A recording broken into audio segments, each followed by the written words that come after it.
SV news కు స్వాగతం. ముందుగా హెడ్లైన్స్. లోక్సభ అసెంబ్లీ ఎన్నికలు ఇకపై ఒకేసారి కేంద్ర గ్రీన్ సిగ్నల్. ప్రపంచ దేశాలకు దీటుగా తెలంగాణ, పెట్టుబడులకు స్వర్గధామంగా హైదరాబాద్. రేవంత్ రెడ్డి.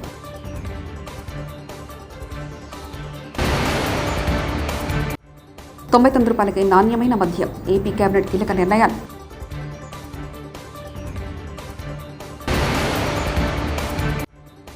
నిండా ముంచేసిన అరకుర సాయం అంటే ఎలా బాబు? వైఎస్ఆర్సీపీ నాయకులు.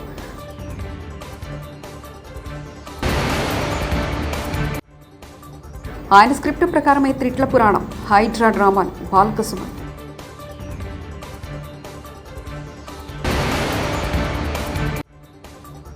మెడికల్ కాలేజీపై కూటమి ప్రభుత్వానికి క్లారిటీ లేదు. విడుదల రజని. కేంద్ర ప్రభుత్వం జమిలీ ఎన్నికలకు గ్రీన్ సిగ్నల్ ఇచ్చింది. వన్ నేషన్ వన్ ఎలక్షన్పై మాజీ రాష్ట్రపతి రామ్నాథ్ కోవింద్ నేతృత్వంలో కమిటీ ఇచ్చిన నివేదికను కేబినెట్ బుధవారం మధ్యాహ్నం ఆమోదించింది. రానున్న శీతాకాల సమావేశంలో పార్లమెంటు ఉభయ సభల్లో బిల్లు ప్రవేశపెట్టనుంది. హర్యానా అసెంబ్లీ ఎన్నికల వేళ ప్రజలకు కాంగ్రెస్ పార్టీ హామీల వర్షం కురిపించింది. పేద మధ్యతరగతి యువతను ఆకట్టుకునే ప్రయత్నం చేసింది. మరోసారి పార్టీ అధికారంలోకి వస్తే ఏం చేస్తామో వివరించింది. రాష్ట్రంలో కులగణన చేపడతామని స్పష్టం చేసింది. కులగణన ఆధారంగా 500కి సిలిండర్ అందజేస్తామని ప్రకటన చేసింది. హర్యానాలో 90 అసెంబ్లీ నియోజకవర్గాలున్నాయి. వచ్చే నెల 5వ తేదీన అసెంబ్లీకి ఎన్నికలు జరగనున్నాయి. 8వ తేదీన ఫలితాలు ప్రకటిస్తారు. ఏపీ కేబినెట్ సమావేశం ముగిసింది. ముఖ్యమంత్రి చంద్రబాబు అధ్యక్షతన జరిగిన సమావేశంలో పలు కీలక అంశాలపై మంత్రిమండలి చర్చించింది. అలాగే వాలంటీర్ వ్యవస్థ పునరుద్ధరణపై కేబినెట్ చర్చకొచ్చింది. గత ఏడాది ఆగస్టులోనే వాలంటీర్ల కాలపరిమితి ముగిసిందని ఈ సందర్భంగా అధికారులు కేబినెట్ తెలియజేశారు. కాలపరిమితి ముగిసిన తర్వాత కూడా నాడు వాలంటీర్లతో మాజీ ముఖ్యమంత్రి జగన్మోహన్ రెడ్డి రాజీనామా చేయించారని పలువురు మంత్రులు తెలియజేశారు. తప్పుడు విధానాలు, దొంగ పద్ధతుల్లోనే జగన్ పాలన సాగించారని ఈ సందర్భంగా మంత్రులు చెప్పారు. చిన్న మధ్య తరహా పరిశ్రమలకు ఊతమిచ్చేందుకు రాష్ట్ర ప్రభుత్వం నూతన ఎంఎస్ఎంఈ పాలసీ 2024ను బుధవారం ప్రారంభించింది. మాదాపూర్ శిల్పకళా వేదికలో కొత్త ఎంఎస్ఎంఈ పాలసీ 2024ను సీఎం రేవంత్ రెడ్డి విడుదల చేశారు. రేవంత్తో సహా డిప్యూటీ సీఎం బట్టి విక్రమార్క, ఐటీ శాఖ మంత్రి శ్రీధర్బాబు ఇందులో పాల్గొన్నారు. రాష్ట్రంలో వ్యాపారాలు, పెట్టుబడుల విస్తరణకు కొత్త పారిశ్రామిక విధానాన్ని ప్రకటించిన సీఎం అందుకు తగినట్లే పాలసీ రూపొందించారు. ప్రపంచ దేశాలకు దీటుగా పారిశ్రామిక ప్రగతిని సాధించేందుకు రాష్ట్రంలో పుష్కలంగా అవకాశాలున్నాయని ఆయన స్పష్టం చేశారు. దాని నిర్వహణకు అవసరమైన కార్పస్ ఫండ్ కూడా ఇండస్ట్రీస్ల నుంచే కలెక్ట్ చేయాలనుకుంటున్నాం. మా జేఎస్ రంజన్ గారు దీన్ని కోఆర్డినేట్ చేస్తున్నారు. నాకు తెలిసి రేపు ఈవినింగ్ ఆనంద్ మహేంద్రతో ఏర్పాటు చేసిన ఈ పారిశ్రామికవేత్తలతో ఒక చిన్న గెట్ టుగెదర్ మినిమం 300 నుంచి 500 కోట్ల రూపాయల పరిశ్రమలు ఈ యూనివర్సిటీని నిర్వహించడానికి ఇవ్వడానికి ముందుకు వచ్చి ఒక కార్పస్ ఫండ్ క్రియేట్ చేసి బడ్జెట్ కన్స్ట్రెయిన్స్ లేకుండా, ఆర్థిక ఇబ్బందులు లేకుండా యూనివర్సిటీని నిర్వహించడమే కాకుండా గ్రామీణ ప్రాంతాలలో ఉన్న చదువుకున్న నిరుద్యోగ యువకులకు శిక్షణ ఇవ్వడం ద్వారా ఉద్యోగ ఉపాధి అవకాశాలు కల్పించడానికి ఈ ప్రభుత్వం విధి విధానాలను ఖరారు చేసింది. ముందుకొచ్చిన పారిశ్రామికవేత్తలందరూ కూడా ఆనంద్ మహేంద్ర లాంటి వ్యక్తులకు తెలంగాణ రాష్ట్ర ప్రభుత్వం తరఫున కృతజ్ఞతలు తెలియజేస్తున్నాం. ఇది రాజకీయ ప్రయోజనం కోసం కాదు. ప్రతి సంవత్సరం 1,00,000 మంది ఇంజనీరింగ్ గ్రాడ్యుయేట్స్ బయటకు వస్తే చాలా మంది ఇంజనీరింగ్ చదువుకున్న ఉద్యోగం రావడం లేదంటూ ఉద్యోగాలు ఇప్పించమని వాళ్ళ తల్లిదండ్రులు మా దగ్గరకు వస్తారు. 15,000, 20,000 కూడా 15,000 అయినా సరే సార్ మా పిల్లోడికి ఉద్యోగం ఇప్పించండి అంటారు. ఇంజనీరింగ్ గ్రాడ్యుయేట్ ఇంత తక్కువ శాలరీకి ఎందుకు పనిచేస్తుండో? ఏదైనా కన్స్ట్రక్షన్ కంపెనీ సైడ్ కొంచెం ఫీల్డ్ ఎక్స్పీరియన్స్ ఉండి ప్రాక్టికల్ గా అనుభవం ఉన్న వాళ్ళని చూస్తే 40-50 వేలకు తక్కువ కాకుండా ఎవరు రావడం లేదు. తెలంగాణ 1 ట్రిలియన్ ఎకానమీ చేయాలని రేవంత్ రెడ్డి ఆలోచన. మంత్రి శ్రీధర్బాబు. ఆలోచన, మా అందరి ఆలోచన. మన రాష్ట్రం, కేంద్ర ప్రభుత్వం ఈరోజు లక్ష్యంగా 5 ట్రిలియన్ల ఎకానమీ చేయాలి ఈ భారతదేశాన్ని ఆలోచన చేస్తా ఉన్న తరుణంలో మన రాష్ట్రం మీ అందరి సహకారం వల్ల, ప్రత్యేకించి ఎంఎస్ఎంఈస్ ప్రధానమైన భాగస్వామ్యంతో 1 ట్రిలియన్ ఎకానమీ ఖచ్చితంగా చేసి తీరాలని.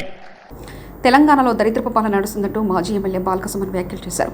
బుధవారం మీడియాతో మాట్లాడుతూ ఇచ్చిన హామీలు చర్చకు రావద్దని రేవంత్ రెడ్డి డైవర్షన్ పాలిటిక్స్ చేస్తున్నారని మండిపడ్డారు. సునీల్ కనుగోలు స్క్రిప్ట్ ప్రకారమే తిట్ల పురాణం, హైడ్రా డ్రామాలంటూ విచ్చుకుపడ్డారు. ఇందిరమ్మ రాజ్యంలో అవినీతి కుటుంబ పాలన దందాలు నడుస్తున్నాయన్నారు.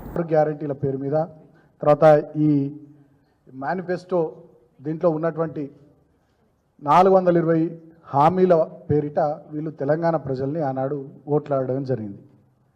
అదేవిధంగా తెలంగాణ యువతకు సంబంధించి ఒక జాబ్ క్యాలెండర్ కూడా రిలీజ్ చేసి సంవత్సర కాలంలోనే 2 లక్షల ఉద్యోగాలు భర్తీ చేస్తామని చెప్పి ఈ జాబ్ క్యాలెండర్ను విడుదల చేసి అట్టహాసంగా ఈ పేరు మీద ఓట్లాడడం జరిగింది.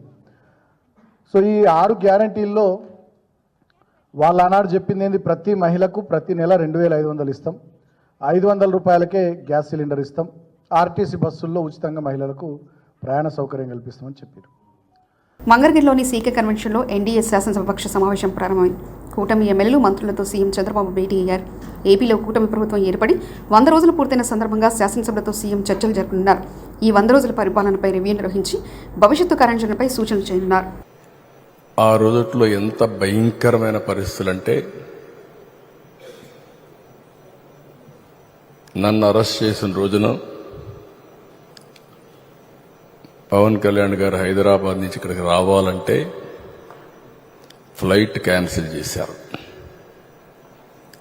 ఎంత పట్టుదల ఉంటుందంటే, ఫ్లైట్ మీరు క్యాన్సిల్ చేస్తే నేను పోలేనా అని చెప్పి నేరుగా బై రోడ్డు వచ్చాడు. రోడ్లో వస్తే నందిగామలో మొత్తం రోడ్డు అంతా బ్లాక్ చేసి పక్కన తిరిగినా రానియకుండా చేస్తే రోడ్డు మీదనే పడుకొని ధర్నా చేశాడు. మామూలుగా సినిమా వాళ్ళు ఇవన్నీ చేయరు.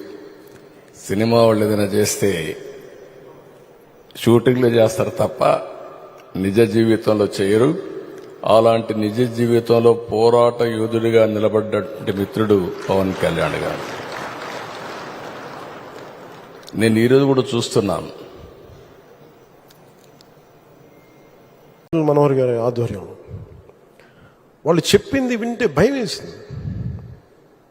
అందులో మరీ ఒకరు చెప్పింది, నా పొలంలో నీ ముఖం ఎందుకు, నా తల్లిదండ్రులు ఇచ్చిన ఆస్తి, నా తాతలు ఇచ్చిన ఆస్తిలో మీ ముఖం ఏంటి, ఇందులో మా తల్లిదండ్రుల స్వార్జితం, వాళ్ళ కష్టార్జితం, ఈ ముఖ్యమంత్రి ఫోటో ఏంటి, పొలాల్లో సరిహద్దు రాయిల్లో మీ ముఖాలు ఏంటి, ఇది ఎటు వెళ్ళిపోతుంది, మీరు ఎవరేం చేయరా అని చెప్పి వాళ్ళు నన్ను నిలదీస్తే నేను చెప్పాను, నేను సాధ్యమైనంత చేస్తాను, తీసేస్తామని చెప్పాను.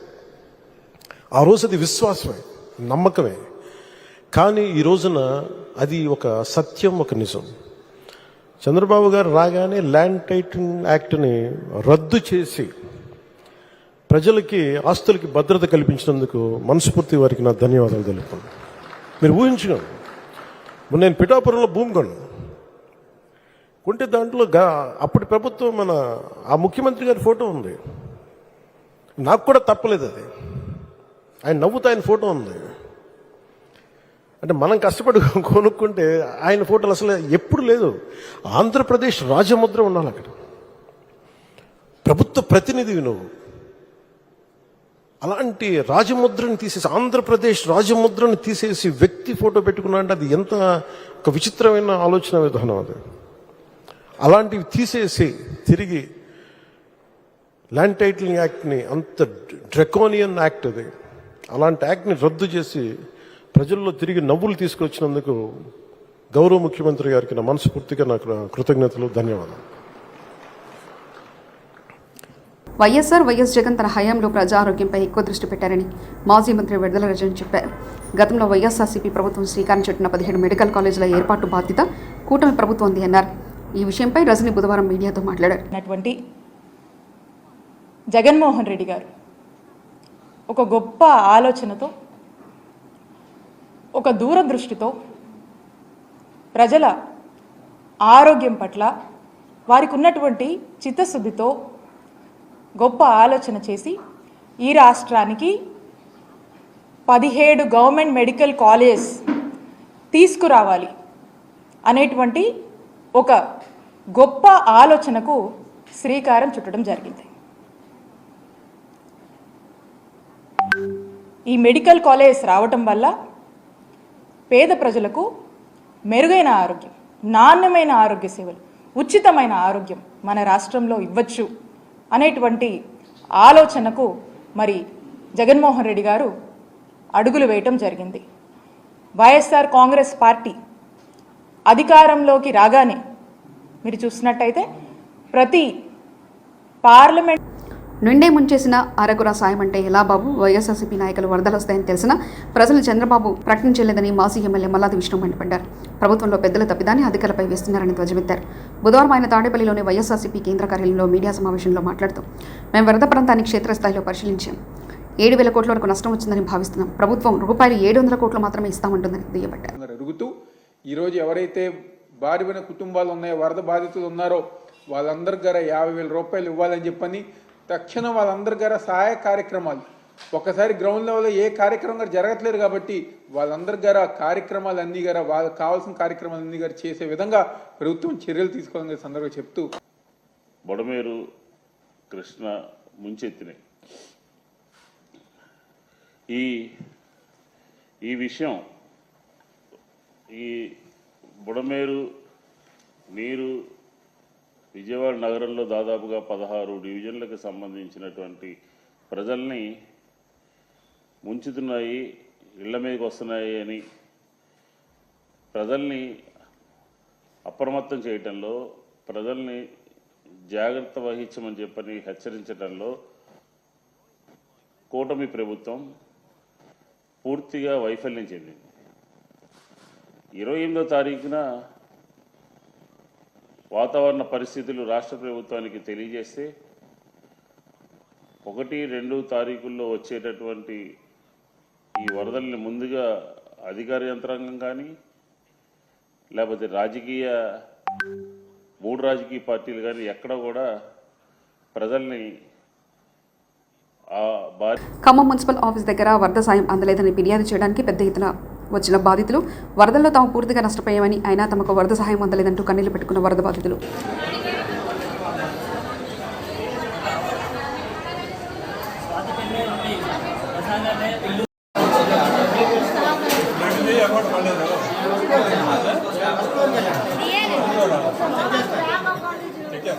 ధూమపానం మంచిది కాదని టీవీలో చెప్పినట్లు రేవంత్ రెడ్డి మాట్లాడే ముందు ఆయన స్పీచ్ను చిన్నపిల్లలు దూరంగా ఉండాలని INPA వాళ్ళు చెప్పిన తర్వాత ఆయనతో మాట్లాడిస్తే బాగుంటుందంటూ బీఆర్ఎస్ నేత రాకేష్ రెడ్డి వ్యాఖ్యానించారు. మామూలుగా టీవీలో smoking is injurious to health అని ప్రకటన వస్తూ ఉంటుంది, టొబాకో కాజెస్ క్యాన్సర్ అని ప్రకటన వస్తూ ఉంటుంది. అట్లనే ముఖ్యమంత్రి రేవంత్ రెడ్డి గారు మాట్లాడే ముందు అయితే INPR వాళ్ళు కానీ లేకపోతే DPRO కానీ Revanth Reddy's speeches are only for adults and not for children.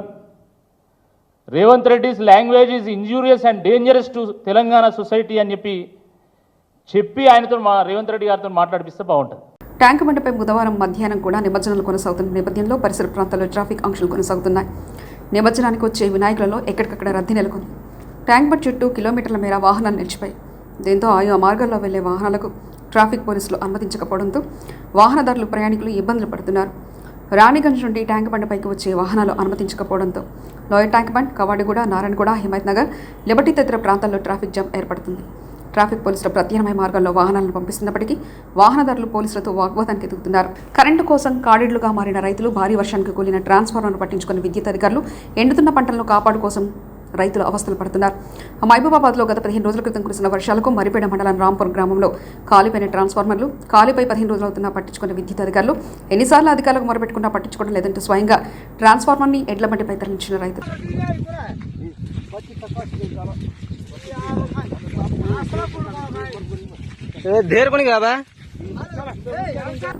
కేంద్రంలో సుప్రీంకోర్టు ఉంది, ఢిల్లీలో హైకోర్టు ఉంది. కాంగ్రెస్ ఎమ్మెల్యే దానం నాగేందర్ హైకోర్టు కానీ ఢిల్లీలో ఉన్న DGP కానీ సుమోటో కింద వీళ్ళ మీద కేసులు పెట్టకపోతే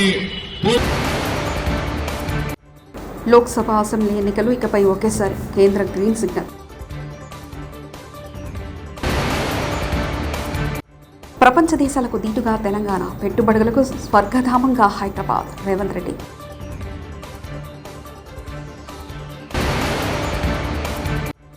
₹99 నాణ్యమైన మద్యం. ఏపీ కేబినెట్ కీలక నిర్ణయాలు.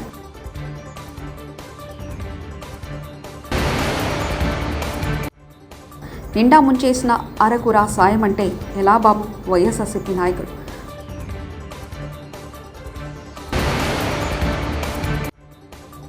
ఆయన స్క్రిప్ట్ ప్రకారమే త్రిట్ల పురాణం, హైడ్రా డ్రామాలు. బాల్క సుమన్.